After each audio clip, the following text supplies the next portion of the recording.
mas um pensamento assim, como se o Senhor me dissesse assim: se eu sou bom, cantamos, né? Porque eu não sou suficiente para você. Porque te falta tanta coisa. Porque você sente falta de tanta coisa. Porque você busca tanta coisa. Te inquieta com tanta coisa. O que a gente chama de contentamento é a experiência da suficiência de Deus. A experiência de que Ele é suficiente. É a expressão do Salmo 23, né? O Senhor é meu pastor. Eu não sinto falta de nada. A versão antiga diz: nada desejarei. O Senhor é meu pastor, nada desejarei. Eu tudo. Outro pensamento, outra lembrança, sobre o nome de Jesus. Cantamos, né? Jesus, teu doce nome. Então, essa das formas mais antigas de oração, lá da história da igreja, dos pais da igreja, lá no século III, eles chamavam de oração do coração. E uma das maneiras de praticar essa oração do coração, como eles diziam, era repetir o nome de Jesus. Para trazer à consciência, à memória, a presença do Senhor. A percepção da presença do Senhor. Ao longo do dia, ao longo das horas, nas várias circunstâncias, clamar o nome de Jesus, pronunciar o nome de Jesus, nessa busca assim contínua, profunda, simples, de ter consciência de que Ele está ali. Uma fórmula, uma maneira de fazer isso que eu já usei muito na vida, era muito útil. Repetir aquela frase do Novo Testamento, daquele cego, quando ele diz assim: Jesus, filho de Davi, tenha misericórdia. Os antigos usavam muito essa frase. Ou simplesmente: Senhor, tenha misericórdia de mim. Então, esse cântico, ele produz isso, mas temos que levar isso. Talvez a gente não consiga toda hora cantar, mas a gente pode, momento após momento, pronunciar o nome de Jesus, clamar o nome de Jesus, nos lembrarmos, pelo menos, do nome de Jesus. Sabe que na Bíblia o nome é a presença da pessoa. Amém? Amém. Antes de passarmos aqui para a palavra, alguns anúncios e avisos. Um é em relação ao famoso bazar. Algumas irmãs estão organizando um bazar. Era online, agora está semipresencial ali fora.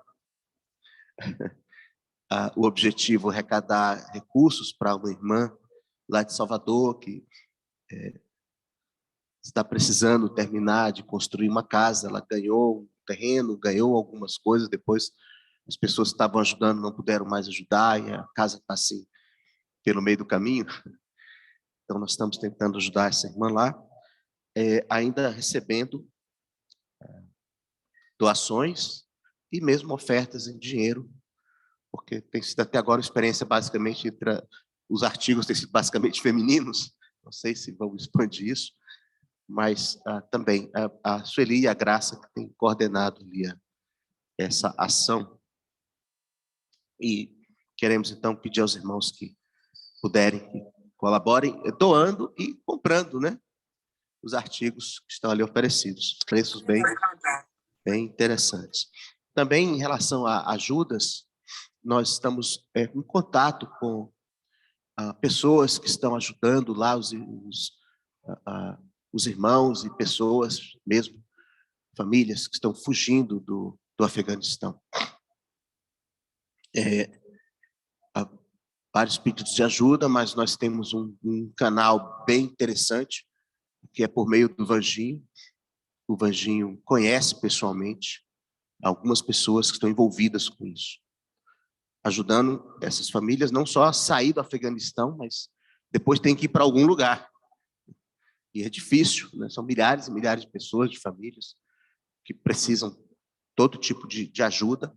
Muitas vezes elas saem para um lugar provisório, tipo um acampamento de refugiados, coisa assim, e de lá tem que ser encaminhadas. Então, depois eu vou passar um aviso, assim, sei que alguns irmãos já sabem isso, já têm visto, que eu achei muito interessante, estava perguntando ao Vanjo esses dias sobre como fazer e tudo, e ele me disse assim, olha, Fernando, conheço a pessoa trabalha há anos na região, tudo. Até achei curioso, ele me falou assim, olha, inclusive, esse irmão que está fazendo isso, ele tem os momentos que ele pede para a ajuda ser enviada. Ele não quer acumular dinheiro que ele não possa usar de imediato. Então, a gente está fazendo, né, os aportes aí, à medida da necessidade, mas é bom que os irmãos estejam aí provisionando, separando, se preparando para atender também essa necessidade. Achei muito interessante, assim, muito consciente do irmão lá. Ele não quer juntar uma quantidade de dinheiro, talvez seja até perigoso fazer isso, e que ele não possa já utilizar. Então, a ideia é criar esse fluxo aí também. Os irmãos vão receber notícias e, eventualmente, solicitações de ajuda para essas pessoas lá. Também dá a notícia da Lucita. A Lucita está se recuperando da cirurgia, está em processo ainda de tratamento, e pedir oração, agora de manhã, um pedido que veio lá da Lili. A gente tem orado por um sobrinho dela, o Diego, que já fez algumas cirurgias muito graves, também de câncer, enfim, e hoje de manhã ele ia ser submetido a uma outra intervenção por conta de uma infecção, enfim, detalhes aí, mas os irmãos lembrarem de orar pelo Diego. E dar uma notícia também excelente, muita alegria para nós todos. Ontem foi o batismo do Daniel. Daniel, cadê o Daniel? Que pé aí, Daniel? Nem precisa, que ele é grande. Aí o Daniel. Glória a Deus. O Daniel, que é filho da minha irmã, da Tatiana, Leonardo, irmão ali do Isaac, eles vieram congregar conosco assim, meio que no meio da pandemia, então sem muitas oportunidades de interação mais próxima com a igreja, mas eles têm participado dos encontros, dos discipulados, enfim, e o Daniel já chegou assim, com esse encaminhamento, essa definição, teve experiências muito fortes com o Senhor esses dias últimos aí, e foi então batizado ontem, para glória de Deus. Estamos realmente muito felizes com isso. O Senhor continua falando, continua agindo. O Espírito Santo não é contaminado por nenhum tipo de vírus e continua operando, continua se manifestando e fazendo aquilo que Deus realmente quer, alcançar pessoas, salvar pessoas. Amém? Amém. Vou chamar então agora o Luiz Fernando, tem palavra para compartilhar conosco. Vou chamar aqui o Edilson para nós orarmos por ele. Amém. Oh, meu Senhor Jesus, amado, bendito, querido, amado Senhor, obrigado pela Tua palavra, obrigado pelos profetas que o Senhor tem na Tua casa, obrigado porque através desses profetas o Senhor edifica as nossas vidas, nos anima, nos impulsiona, nos adverte, nos ajuda. Usa Teu profeta aqui, Senhor, nessa manhã. Usa o Luiz. Fale através dele, para a glória do Teu nome. Queremos ouvir a Tua voz, Senhor. Em nome de Jesus. Amém. Bom dia, gente. Primeiro, Não, tá bom, não tem problema não. Dizer que eu estou muito feliz de estar aqui. Eu acho que depois desse momento de adoração e de ver os irmãos, a impressão que eu tenho é que eu nem precisava dizer mais nada aqui, né? A sensação é que eu estou em casa, de novo. Porque não que tenha nada a ver com esse prédio, mas o ajuntamento dos irmãos é algo maravilhoso. E a gente se sente na presença do Senhor, a gente percebe claramente a presença do Senhor. Mas, de qualquer forma, vou repartir com vocês o que Deus falou comigo nesses últimos dias, e tem muito a ver com o que foi falado no último encontro aqui, pelo Vitor, e me deixou com alguns pensamentos, né, no coração. O Vitor falou aqui sobre a esperança, né, da eternidade, mas ele começou falando muito sobre a finitude da vida, né? Ele até falou, né, que estava olhando nas expectativas de vida lá, que ele já tinha passado da metade da vida dele e tal. A gente até acha engraçado que um cara tão jovem pensando nisso. E eu também comecei a pensar nisso, mas por um outro ângulo, né? No sentido de que eu ainda não passei da metade da minha vida, né? E assim, apesar de termos essa esperança maravilhosa, né, do nosso encontro com Deus no final, o Vitor falou muito sobre a velhice, sobre encontrar sentido e tudo mais, né, nessa esperança do nosso corpo glorificado que teremos, né? E amém por isso. E já acho que isso me animou até demais de pensar assim, Deus, Jesus, volta logo, eu quero isso, eu quero estar contigo, eu quero que todos nós possamos experimentar isso mais rápido, né? E a gente até em um dos grupos caseiros atrás, a gente estava conversando muito sobre isso, sobre esse desejo da volta de Jesus, né? E porque os tempos são muito turbulentos, né? Os tempos são muito estranhos, pandemia, economia esquisita, política, Talibã, um monte de coisa misturada e, enfim, doenças.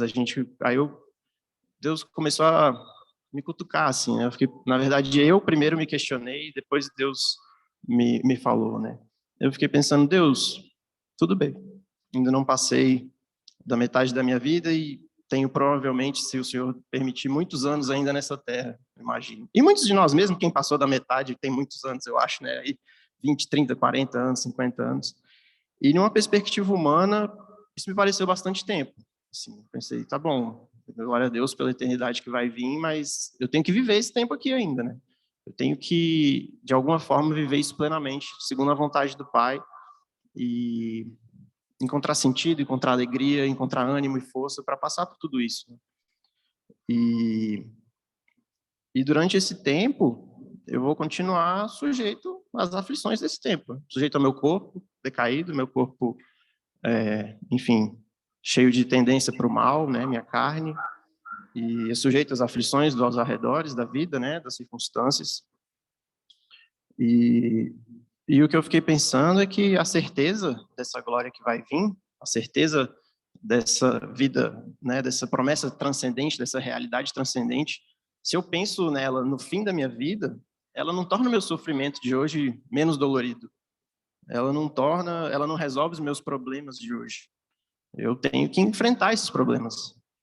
E aí eu comecei a pensar, será que, já que eu tenho essa certeza maravilhosa, né, da eternidade futura, vamos dizer assim, se é que a gente pode falar nisso, eternidade é eternidade, né, mas como que eu vou viver essa vida? Eu vou viver essa vida resignado, esperando essa promessa chegar, carregando um fardo pesado e me arrastando por tantos anos quanto o Senhor quiser me dar? Ou, enfim, às vezes temos, infelizmente ou felizmente, pela graça de Deus também, mas temos muitos irmãos enfermos, com câncer, com muitas situações, com problemas, enfim, de diversas áreas, relacionamentos. Como esses irmãos vão viver plenamente isso? Nós vamos baixar a cabeça e arrastar nossos problemas com a gente até chegar, né, nessa vida eterna, né?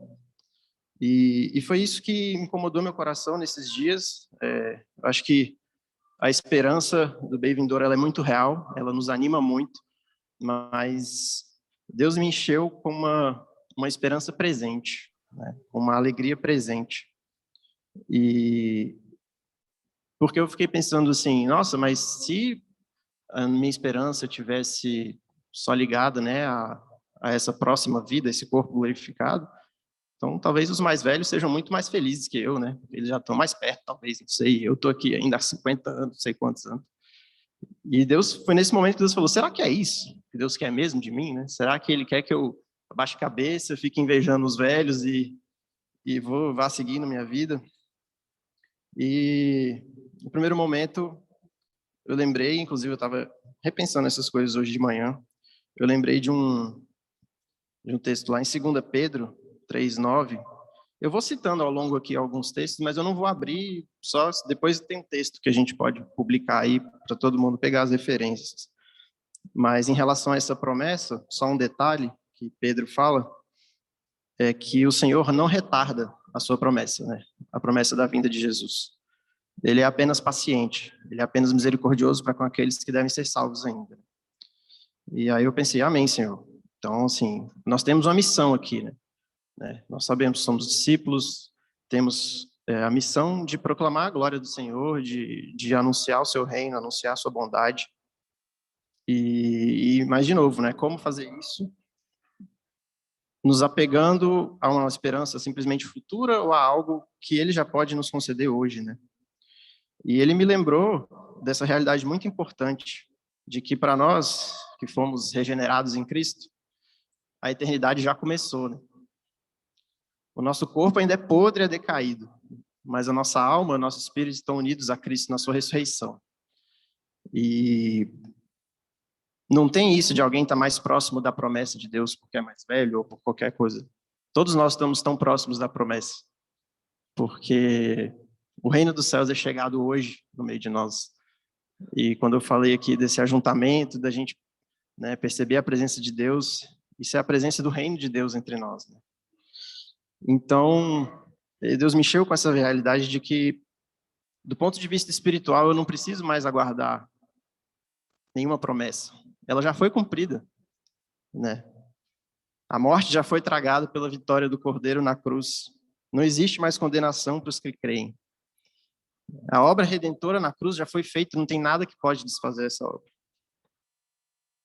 Então, quando eu penso na volta de Jesus, eu penso em uma manifestação física e definitiva de uma realidade da qual nós já fazemos parte, da qual nós já participamos. Você está falhando.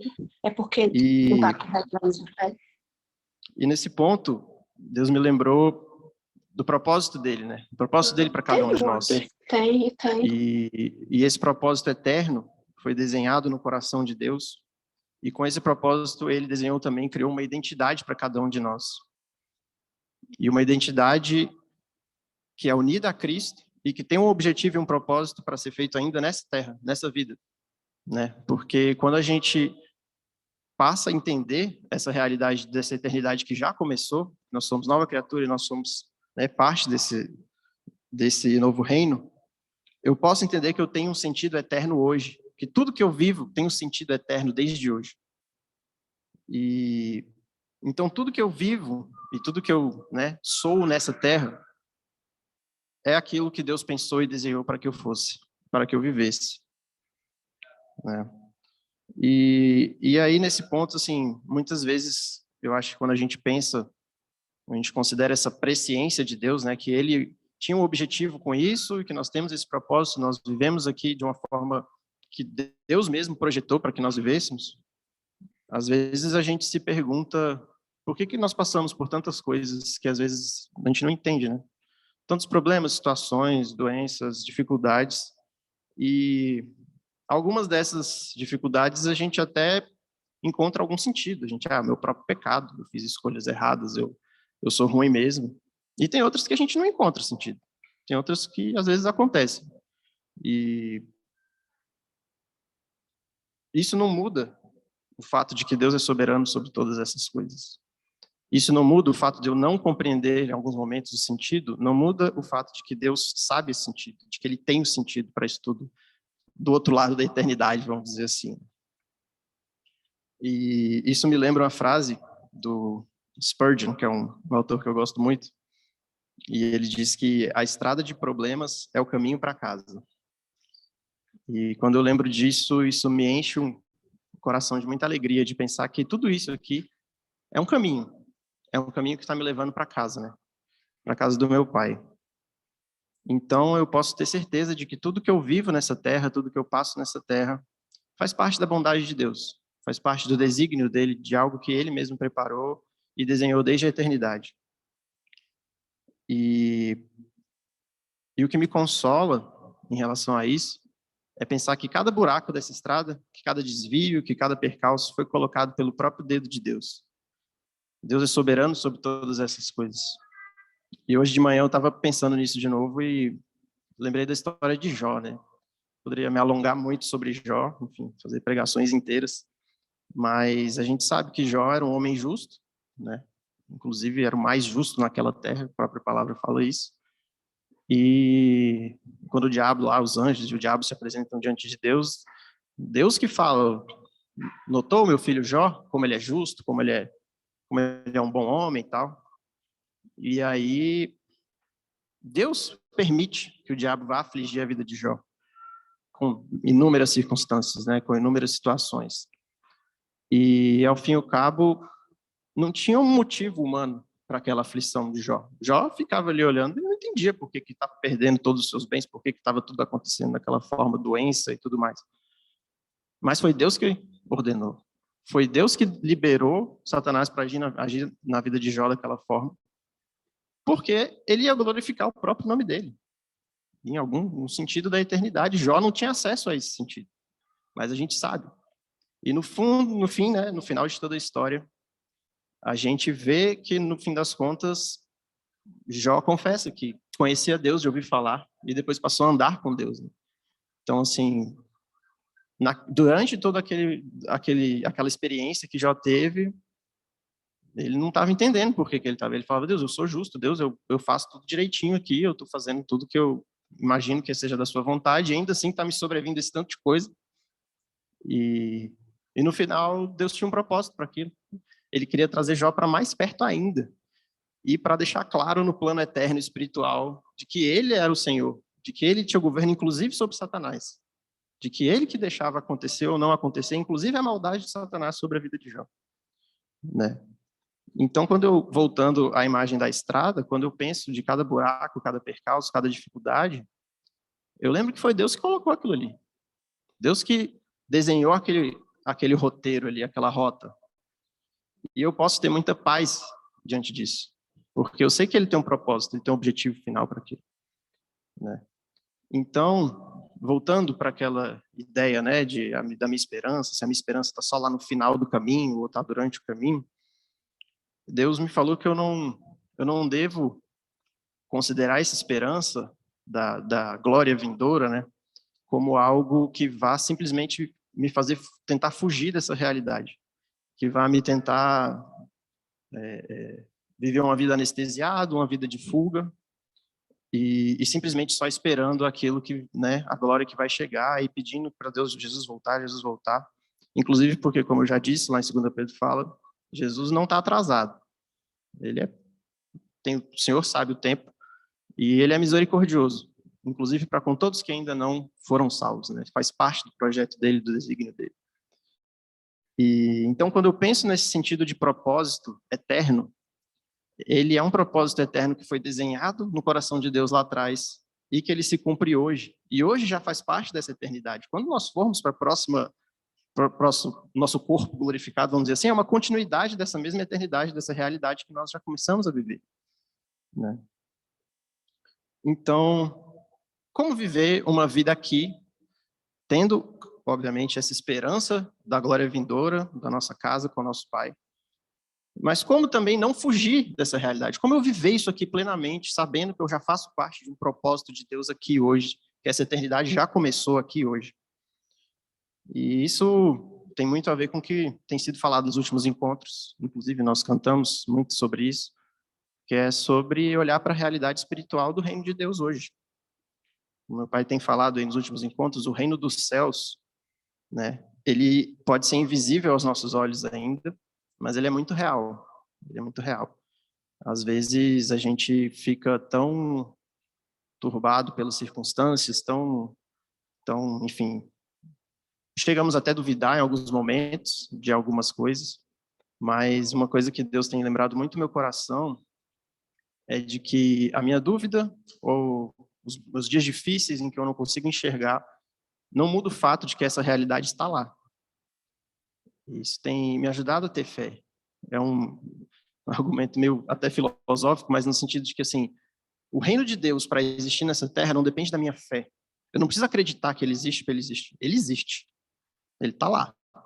Por mais que em alguns momentos eu não enxergue, por mais que eu ache tal ou qual atitude de certas pessoas que seriam cidadãos do reino de Deus estarem erradas, não importa. O reino está lá e o Senhor, ele reina nesse reino, né? E Deus me falou assim, mesmo que você esteja, qualquer um de nós, né, estejamos em um dia escuro, com muita nuvem, ou até uma noite, um eclipse, ou qualquer coisa, você está lá num dia terrivelmente escuro.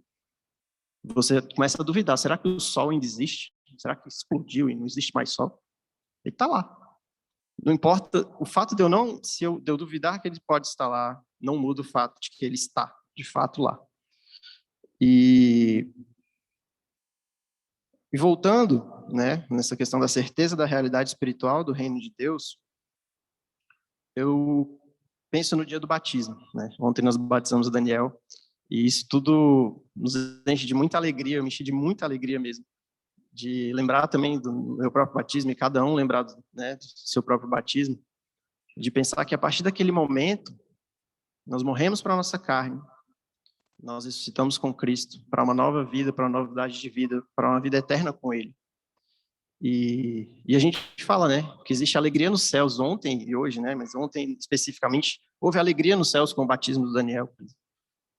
E nós falamos que somos, né, vitoriosos, né, agora é salvo. E por que há tanta alegria no céu? Porque essa realidade já se cumpriu. Porque o Daniel não precisa mais esperar nada. Ele pode receber o dom do Espírito Santo e pode ser um participante do reino de Deus hoje já. Ele já é, de fato.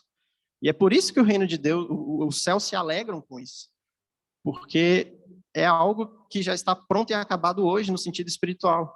É algo que não precisa de mais nenhuma atitude minha, nem atitude de nenhum de nós, ou de nenhum, enfim, arranjo cósmico. Acabou, está feito. No mundo físico isso ainda está sendo aguardado, mas espiritualmente, para cada um de nós que fomos chamados, segundo a sua misericórdia, isso já está definido. Nós já somos cidadãos do reino de Deus, do reino dos céus. E como cidadãos do reino dos céus, nós temos acesso a todos os benefícios e garantias do reino de Deus, né, dessa cidadania maravilhosa. E sobre isso, queria fazer só um parêntese, assim, sobre o que é o reino dos céus, né? Assim, é claro que é difícil você definir uma caixinha, mas na palavra tem muitas parábolas sobre o reino dos céus. Jesus conta, né, muitas parábolas sobre aspectos do reino, sobre o juízo que vai vir após a fixação definitiva desse reino. Mas tem uma expressão que Paulo usa, que eu acho muito interessante, que para mim sintetiza o que é o reino de Deus entre nós. Que ele diz que o reino de Deus é justiça, paz e alegria do Espírito Santo. Ele diz isso lá em Romanos 14, 17. Ali naquele contexto, Paulo estava exortando os irmãos a não serem causa de tropeço uns para os outros, por conta de usos e costumes, de liberdades, enfim. E ele está exortando aqueles irmãos a serem amorosos e, enfim, a entenderem uns aos outros, a entenderem que o reino de Deus é muito mais do que essas pequenas coisas, né, do que essas nossas disputas aqui. E ele usa esse argumento, ele, né, define o reino de Deus assim, de uma forma, eu acho, ainda que extrapola aquele contexto daquela exortação, né? Ele diz que o reino de Deus é justiça, é paz e é alegria no Espírito Santo. Então, eu entendo que o reino de Deus é justiça, no sentido do estabelecimento da justiça de Deus, do juízo de Deus, é lealdade, é fidelidade, é paz, porque ele é paz em relação entre Deus e os homens, é paz entre os meus conflitos internos da minha alma, paz entre os conflitos externos entre os irmãos, inclusive os irmãos que estavam lá naquele momento que Paulo estava exortando. Ele é paz em relação ao meu medo, à minha insegurança, mas em todos os sentidos, o reino de Deus é alegria no Espírito Santo. E eu lembrei que Paulo, não só Paulo, né? Em outros momentos das Escrituras, muitos salmos falam disso, mas lá em Filipenses, Paulo exorta os irmãos a se alegrarem sempre no Senhor, né? E lá em Filipenses 3:1, Filipenses 4:4, ele repete isso, né? Ele enfatiza muito isso. Alegrai-vos no Senhor, alegrai-vos sempre no Senhor. Ele repete muito isso. E muitas vezes eu confesso que eu percebi assim essa exortação de Paulo como uma espécie de bronca, assim, né? Como uma espécie de chacoalhar assim, os irmãos de, olha, se alegrem, vocês têm que estar contentes com o que vocês têm, né? Tipo algo semelhante a estar reclamando de barriga cheia, se alegra aí. E eu talvez sejam para alguns casos, né? Mas o que Deus encheu o coração esses dias foi de pensar que na realidade Paulo estava lembrando os irmãos de uma forma cheia de amor, de que o reino dos céus é chegado em nós. E essa ordem, né, esse imperativo de alegrai-vos, era um convite a participar dessa alegria que está no reino de Deus entre nós hoje, né? E de que por causa da chegada do reino de Deus, nós podemos nos alegrar. Porque, como eu já disse, a obra já foi feita, a obra já está selada nos tempos eternos. Então, eu passei a olhar essa ordem de alegrar, não como algo que eu deveria também simplesmente abaixar a cabeça, obedecer, reconhecer, eu estou sendo ingrato mesmo. Não, é um convite a participar desse reino e perceber e usufruir dessa alegria que esse reino traz.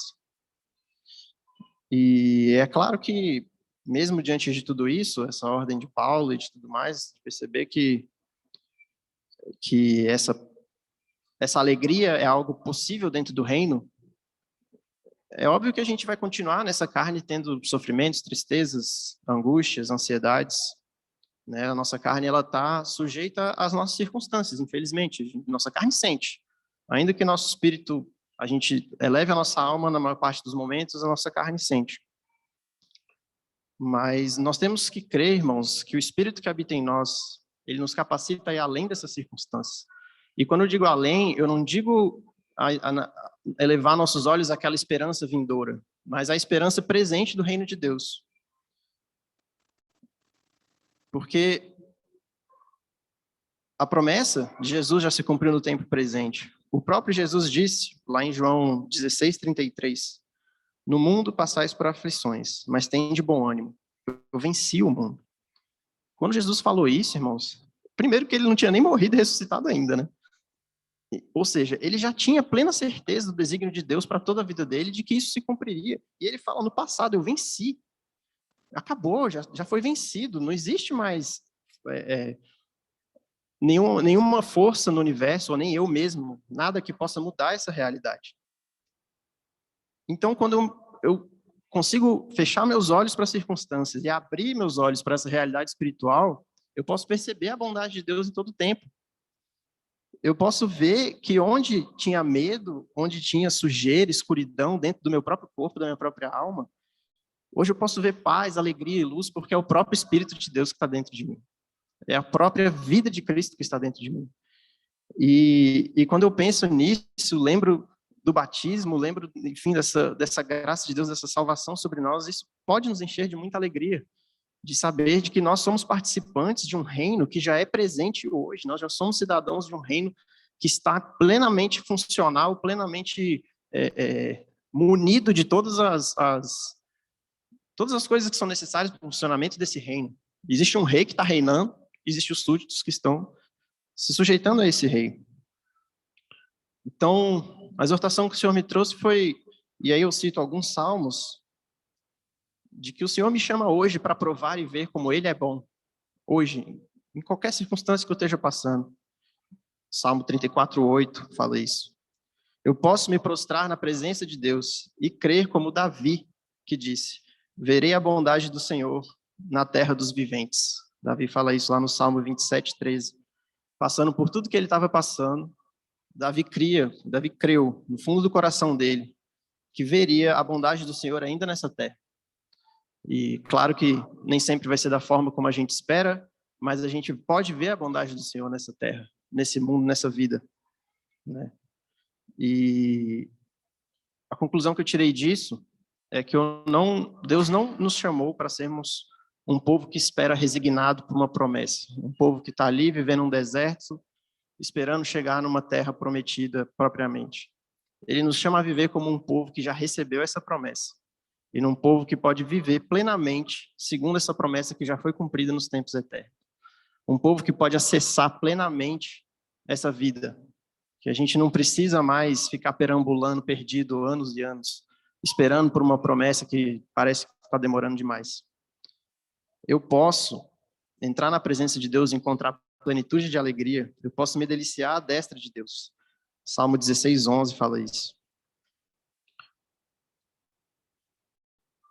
Então, eu creio que essa talvez seja a essência do Evangelho, essa contemporaneidade da promessa. O fato de que a promessa é real e é presente e já se cumpriu, né? E nós já vivemos a plenitude dos tempos. Desde que o Filho veio ao mundo, desde que o Filho deu sua vida por nós, nós já vivemos essa realidade eterna. Nós já podemos ser participantes disso. E Deus prometeu para o povo de Israel, desde a antiguidade, ele prometeu que faria morada no meio do seu povo. Essa era a promessa que Deus fez para o povo de Israel, né? E naquele tempo, em alguns momentos, teve lá a Arca da Aliança, tinha o templo, Deus habitava ali.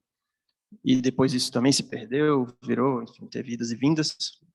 Mas, irmãos, hoje, ele habita no meio do nosso povo. Ele cumpriu essa promessa já. Ele habita no meio de nós. Porque cada um de nós é templo do Espírito Santo, cada um de nós é morada de Deus.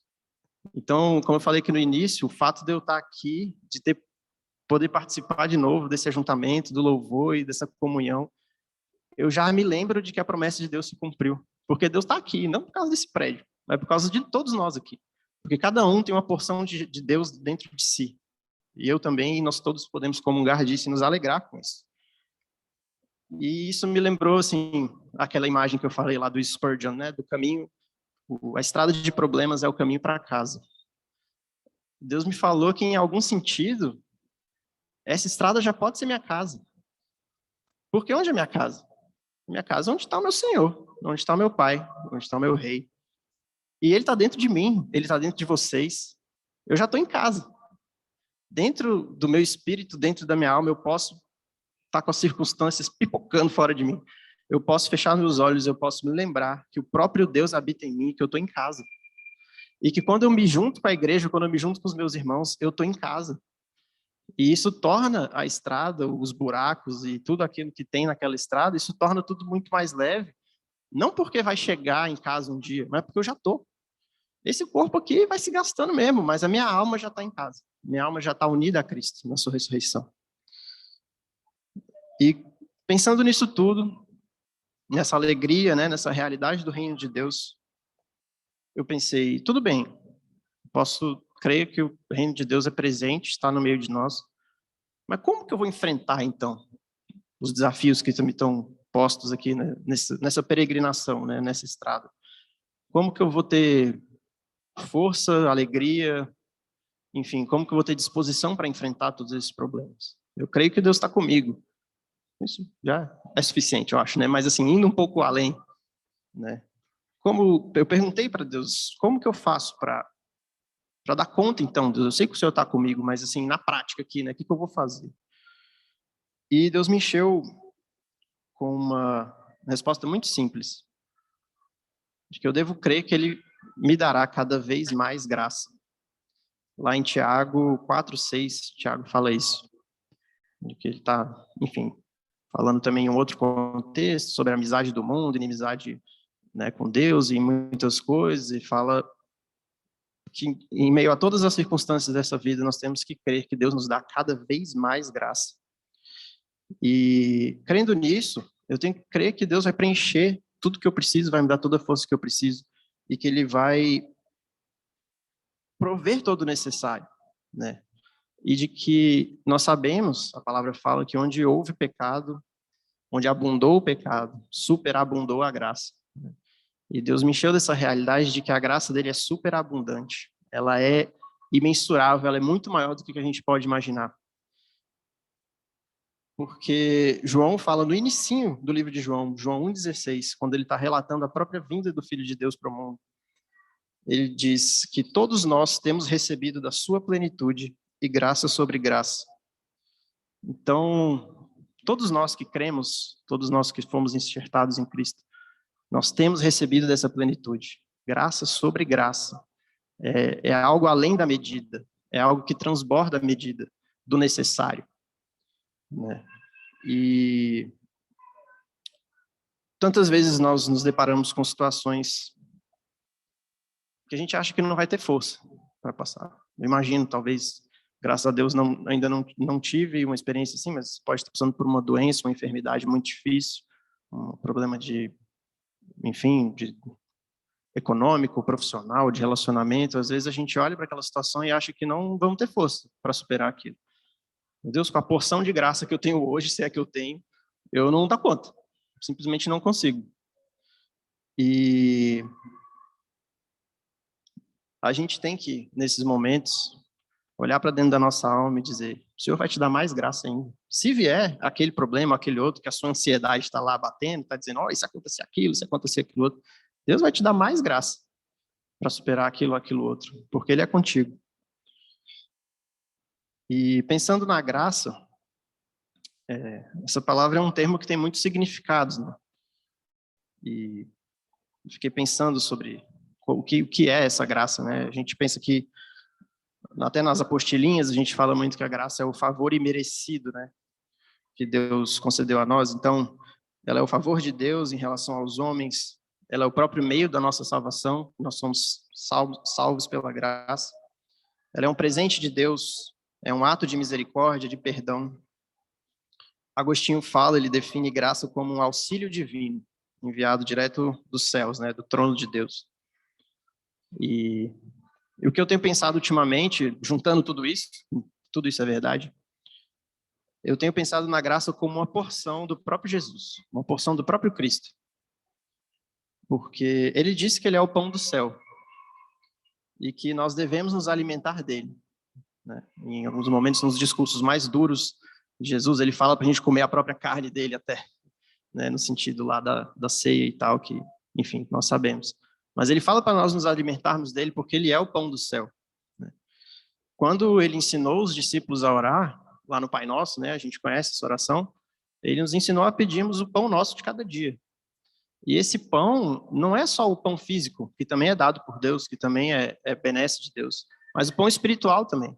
É o nosso alimento espiritual para cada dia. Né? Nós devemos pedir isso a Deus todos os dias. E Jesus disse que ele era o pão, que ele era o alimento. Então nós estamos pedindo uma porção de Jesus naquele dia, né? Da graça que há em Jesus. Então nós temos que crer que Jesus está conosco todos os dias e que ele fornece esse alimento. Quando o povo de Israel estava peregrinando no deserto, eles, além de reclamarem muito, de terem realmente muitas dificuldades, Deus forneceu o pão do céu para eles, Deus forneceu o maná. Né? Enquanto eles peregrinaram ali 40 anos, Deus forneceu alimento para o povo. E eu fico pensando, se o povo ali, que ainda era um povo de dura cerviz, não tinha habitação do Espírito Santo, enfim, era todo outro contexto. Deus fornecia alimento para aquele povo, que inclusive, a maior parte nem chegou a ver a terra prometida por causa dos próprios problemas e questões de falta de fé. Quanto mais nós que já recebemos a promessa, quanto mais nós que não precisamos aguardar mais essa promessa. Nós não estamos em busca da terra prometida, o reino dos céus é chegado, né? E Deus me encheu com essa realidade de que eu posso me alimentar diariamente com o pão da vida que vem do céu. Se aquele maná alimentava o corpo daqueles homens, o pão da vida alimenta minha alma de uma maneira transbordante, de uma maneira que vai além do que eu posso entender. E quando Paulo fala que, em um certo contexto, ele estava falando da experiência dele, de algumas visões, de algumas revelações que ele tinha, e ele disse que Deus colocou um espinho na carne dele, que ele pediu 3 vezes a Deus que Deus tirasse aquele espinho da carne dele. E Deus respondeu para ele: a minha graça te basta. E algumas vezes eu pensava nisso como algo um pouco duro. Tipo, se contente com isso aí. Você vai sobreviver a isso, pode se resignar e se contentar com isso, que vai ser assim até o fim. Mas depois eu fiquei pensando, como que, se era algo só assim, o mínimo necessário, como que Paulo fez tudo o que fez, como que Paulo foi o homem que foi, talvez um dos maiores dos apóstolos hoje, pelo menos em termos de influência do Novo Testamento, escreveu a maior parte ali, né, das cartas, como que foi um cara tão cheio do Senhor? Eu entendi que quando Deus fala que a graça dele basta para Paulo, não é porque ela é o mínimo que ele precisava para passar por aquilo ali, é porque ela era super abundante, ela era muito maior do que aquilo ali que ele estava passando. Ele podia fazer Paulo transbordar da própria presença de Deus, apesar de tudo que ele passou, todo o sofrimento que ele passou, de toda a perseguição que ele passou. E Paulo foi um homem que aprendeu a se alimentar desse pão do céu, né? Que ele aprendeu de que a graça do Senhor era suficiente, era superabundante na vida dele. E isso encheu meu coração para entender de uma vez por todas que em Cristo eu não recebo um pãozinho, uma dose diária, simplesmente para eu não passar fome, para eu segurar a onda aqui até chegar onde eu tenho que chegar. A cada manhã existe um banquete, e a cada noite tem uma ceia cheia da graça de Jesus, cheia do pão da vida para cada um de nós. Todo momento nós podemos nos achegar a Ele, cansados e sobrecarregados, e Ele nos concede alívio. Seu jugo é suave, seu fardo é leve. Ele é nosso bom pastor. Não importa se você acha que você está passando pelo vale da sombra da morte, com doença, com problemas financeiros, enfim, de qualquer sorte. Em nosso interior, em seu interior, Deus te faz repousar em pastos verdejantes. Ele enche a sua alma de uma medida de graça tão superior ao que você pode compreender, que isso é suficiente. E é um suficiente não que é o mínimo, é um suficiente que é mais do que você precisaria, porque ela transborda. Então, já caminhando para o fim, como acessar essa fonte, né, de graça? Como acessar esse alimento tão precioso? E isso é algo que todos nós sabemos, muitas vezes, talvez não praticamos com a constância devida, não sei, eu falo por mim, mas é a prática das disciplinas espirituais, é a prática de tudo aquilo que a gente sabe que são os meios de acesso à presença de Deus, né? E particularmente uma coisa que, inclusive, meu pai já falou aqui, né, nos salmos que a gente leu e com o próprio louvor que a gente cantou, a presença de Deus é acessível por causa do sangue de Cristo. Nós temos livre acesso a essa presença. E o próprio fato de estarmos na presença de Deus nos preenche com tudo aquilo que nós precisamos, tudo aquilo que é necessário. E eu lembrei de uma dessas disciplinas espirituais, vamos dizer assim, que é a prática da presença de Deus. O pessoal lá do grupo caseiro, o pessoal sabe que eu gosto de falar nisso, meu pai sempre falou nisso, eu gosto muito, que tem um livro do irmão Lawrence, foi um irmão que viveu na Idade Média, e ele fala sobre essa prática da presença de Deus, que é uma coisa muito simples, na verdade, que é essa consciência de que Deus está presente em todo momento real do nosso dia a dia. Né? Esse irmão trabalhava numa cozinha lá de um mosteiro, ele era chefe da parte de serviço mesmo, braçal lá de lavar louça, de fazer o que ele tinha que fazer. E ele falava que ele encontrava a presença de Deus durante todo o serviço dele, durante todo o dia dele. Ele conversava com Deus, ele ouvia Deus, e enquanto todos os outros, né, enfim, os irmãos lá que moravam naquele mosteiro, faziam outros serviços, tinham outras funções talvez mais elevadas, vamos dizer assim, e eles tinham depois um momento de se recolher à sua própria cela, que eles diziam, ao seu próprio quarto, para contemplar o Senhor, para meditar o Senhor. E o Lawrence dizia que, na verdade, aquilo era uma continuidade do dia dele. Ele voltava para a cela dele, para o quarto dele, ele continuava simplesmente na presença do Senhor. Né? Ele estava o tempo inteiro na presença do Senhor. E de alguma forma, isso me enche. Outros também, outros pais da igreja, outros cristãos aí da antiguidade falavam que a própria ordem de Jesus, por exemplo, né, fala para a gente entrar no nosso quarto, fechar a porta e orar, isso tem seu momento, mas nós podemos, dentro da nossa alma, entrar no nosso quartinho e orar, e estar na presença de Deus em todo o tempo. Você pode estar fazendo um trabalho mais intelectual, que te exige sua atenção, ou um trabalho menos intelectual, você está ali lavando louça, você está, sei lá, fazendo qualquer coisa braçal, enfim. Em qualquer desses modos, em qualquer desse tipo de trabalho, você pode estar acessando a presença de Deus no seu interior, lá naquele quartinho que tem lá dentro, na sua alma. Você pode, às vezes, ter que prestar muita atenção em algo que você está fazendo, mas, ao mesmo tempo, você pode ter intervalos em que você eleva seu coração e se enche da presença de Deus e conversa com Ele e ter noção de que Deus está ali do seu lado.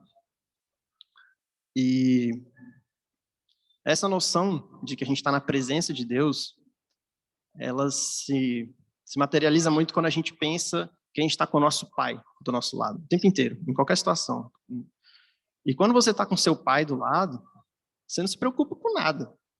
Meu pai, onde é que eu vou dormir? Sei lá, meu pai pensou nisso, ele vai arrumar um lugar para a gente dormir. O que eu vou comer? Meu pai vai pensar alguma coisa para a gente comer. Como é que eu vou pagar essa conta? Meu pai vai dar um jeito de pagar essa conta. A gente descansa quando a gente está com o nosso pai. Quando a gente é criança, a gente está ali, a criança está de mão dada com o pai vai levar ela para onde for, ela vai tranquila, porque ela está com o pai dela. E esse fato da gente caminhar na presença de Deus, da gente praticar isso traz paz para o nosso coração, isso nos enche da medida de graça para viver aquele dia, para encontrar força e sentido. Dizer que meu pai está aqui, ó, tá com a minha mão, segurando a minha mão. E ele vai me levar, passar por meio desse maremoto que está aí, ou por meio desse pasto verdejante também, que pode ser melhor ainda se for. Mas a gente pode acessar essa presença de Deus, né? E, enfim, as outras disciplinas, todos nós conhecemos, meditação, oração, né? Enfim, comunhão entre os irmãos, a leitura da palavra, a gente sabe que a palavra é viva, né? As escrituras são fonte dessa graça de Deus. O Espírito Santo que habita em nós traz revelação daquilo que a gente está lendo, ele nos enche com aquela verdade é viva, ela nos move. Lá no Salmo 119, 50, o salmista diz que o que me consola na minha angústia é isto, que a tua palavra me vivifica. A gente pode, em qualquer dia, em qualquer momento, encontrar na palavra de Deus a vida. A gente pode, no meio da nossa angústia, ser vivificado pela palavra de Deus. Isso está acessível para cada um de nós a qualquer momento. A palavra diz, em muitos salmos, né, falam isso, que a lei do Senhor é doce como mel, que há prazer nos seus estatutos. E eu acredito que isso é algo que a gente possa trabalhar no nosso coração, né? Pedir a Deus que Ele faça com que, de fato, as palavras dele seja doce como mel para nós. Que a gente enxergue a bondade dele em cada linha que está ali escrita. Porque o Espírito Santo dele habita em nós, e o Espírito Santo foi ele que inspirou aquela palavra. Então, foi o próprio Deus que escreveu aquilo, está habitando dentro de mim, de alguma forma. E ele pode me fazer acessar a realidade, né, daquilo. Ele pode me fazer entender o prazer que existe naquilo. De entender os mandamentos de Deus, de cumprir os mandamentos de Deus, de ser consolado por aquilo. E no comunhão da igreja, uma forma maravilhosa de entrar, de receber dessa graça de Deus, né? Só de estar aqui hoje, se eu pelo menos me senti já assim, cheio, né, da medida de graça que eu precisava para hoje, talvez até para mais do que eu precisava, louvando, adorando ao Senhor, seja sozinho, seja com algum irmão ou no próprio meio aqui de todos nós, meditando em textos, meditando, como meu pai falou, em orações, pensando no próprio Jesus, repetindo o nome de Jesus, entrando na presença de Jesus, entendendo que ele está dentro de nós. O próprio fato da gente colocar Jesus na nossa mente nos enche da graça dele. O próprio fato da gente estar com isso sempre rondando o nosso pensamento nos enche da medida de graça necessária, né? A gente contemplar a cruz, contemplar o sacrifício de Jesus em favor, né, de todos nós, contemplar o sofrimento que foi e ao mesmo tempo a alegria que é a ressurreição dele, né? Lembrar que o Espírito de Deus é o mesmo Espírito que fez Jesus sair daquele túmulo vivo, glorificado, é o mesmo Espírito que habita em mim. Quando eu medito nessas coisas, quando eu penso e considero essas coisas, isso me enche de esperança, me enche de alegria, me enche de força. E é isso, eu poderia me alongar em relação às disciplinas, mas eu acho que é algo que todos nós sabemos, o jejum, enfim, todos nós temos acesso a todo esse tipo de caminho para a graça de Deus, de receber esse pão do céu. A própria oração diária, eu acho que seja a coisa mais simples e principal. Pedir o pão de cada dia mesmo, todo dia de manhã, acordar, pedir o pão de cada dia. E crer que o pão vai vir do céu e vai nos preencher com muito mais do que nós precisamos. E a síntese do que eu queria trazer é sempre crermos que Deus pode nos dar uma medida maior de graça. Acho que é isso que eu queria resumir assim, com tudo que eu disse. Crer que não importa as circunstâncias, não importa a ansiedade pelo futuro, não importa nada. Deus pode me dar ainda mais graça. Então, irmãos, entremos com ousadia na presença de Deus, porque nós fomos beneficiados pelo sangue de Cristo. A gente pode entrar na presença de Deus, ainda que cheios de pecado, ainda que cheios de dúvida, ainda que, enfim, cheios de toda a podridão da nossa carne. Pelo sangue de Jesus, nós temos ousadia para entrar na presença de Deus e receber dessa graça todos os dias.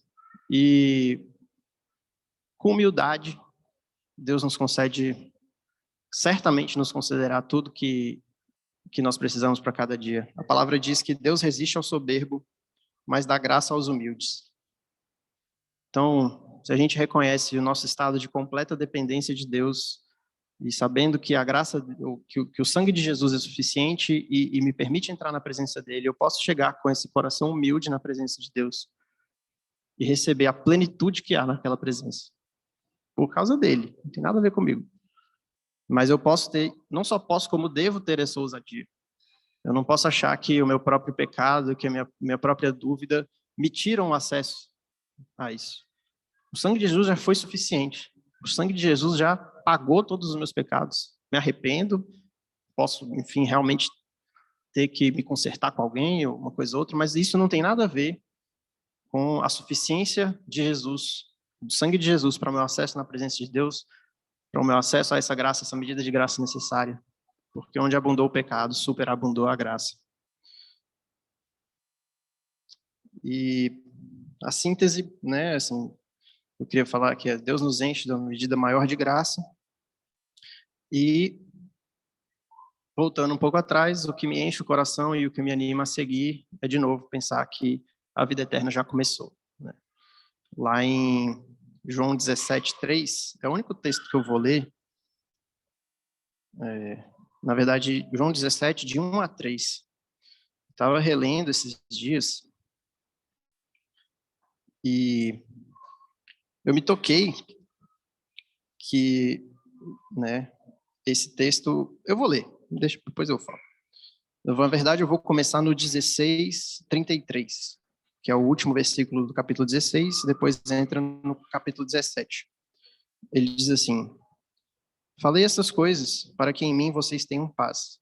No mundo vocês passam por aflições, mas tenham bom ânimo, eu venci o mundo. Depois de dizer essas coisas, Jesus levantou os olhos ao céu e disse: Pai, é chegada a hora. Glorifica o teu filho, para que o filho glorifique a ti, assim como lhe deste autoridade sobre toda a humanidade, a fim de que ele conceda a vida eterna a todos os que lhe deste. E a vida eterna é esta: que conheçam a ti, o único Deus verdadeiro, e a Jesus Cristo, a quem enviaste.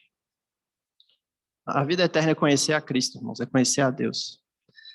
Se eu ando com Deus, eu conheço a Deus.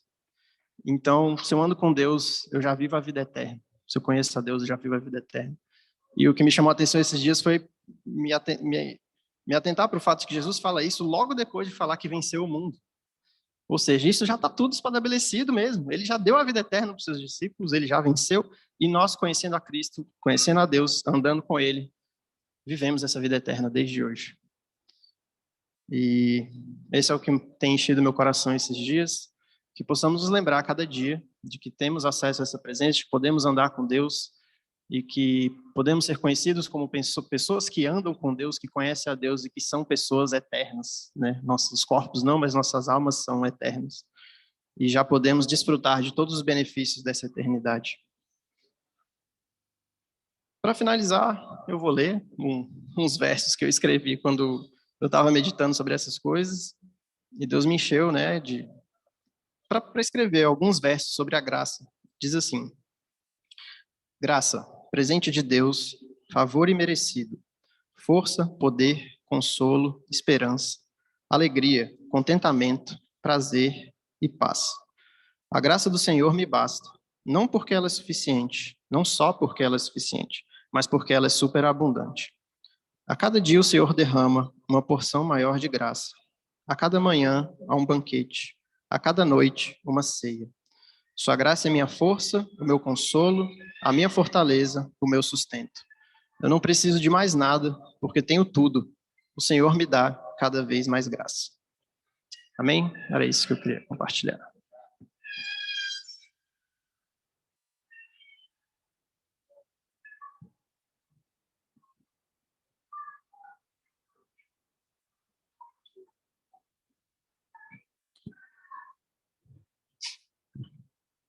Amém?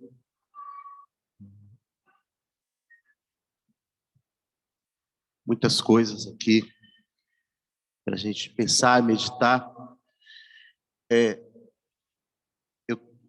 Eu não sei, Luiz, você atualizou aquele texto último que você tinha me mandado, não? Não, as referências. É basicamente aquele, né? Eu vou disponibilizar para os irmãos, então, no grupo aí do WhatsApp, o texto aí que foi a base da palavra do Luiz Fernando. Vamos então, amados, orar, encerrar o nosso encontro aqui, esse momento. Eu sei que muitas coisas o Senhor nos trouxe, e pedir a Ele que nós possamos, cada dia, como o Luiz disse aqui, na nossa caminhada, na nossa estrada, entender cada desafio como uma oportunidade de maior graça do Senhor na nossa vida. E compreendermos que a vida eterna já começou. Então nós podemos ter esperança, encontrar força e coragem numa guerra que a vitória já está garantida. Amém? Vamos orar então, a gente encerrar aqui.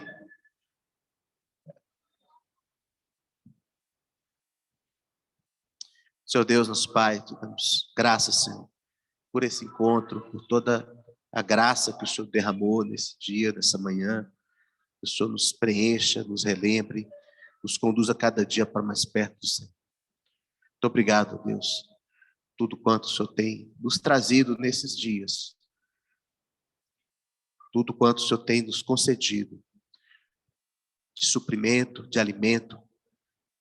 O Senhor continue a cada dia nos dando desse pão da vida que é Jesus, cada dia a maior porção, a porção necessária de Jesus, da graça do Senhor, para que não apenas passemos esses dias suportando circunstâncias ou realizando tarefas, mas possamos viver esses dias proclamando o teu reino, desfrutando da tua presença, Senhor, nos enchendo, Senhor, de alegria, paz, de justiça, de esperança, de amor, de tudo quanto o Senhor tem nos concedido, e vivemos vidas que proclamem o Senhor, que reflitam, Senhor, a tua glória e a tua bondade, Pai. Muito obrigado por esse ajuntamento, muito obrigado pela vida dos irmãos, que o Senhor leve a cada um de nós, Senhor, daqui, cheios da tua presença, e possamos permanecer nela continuamente, Pai. Em nome de Jesus. Amém.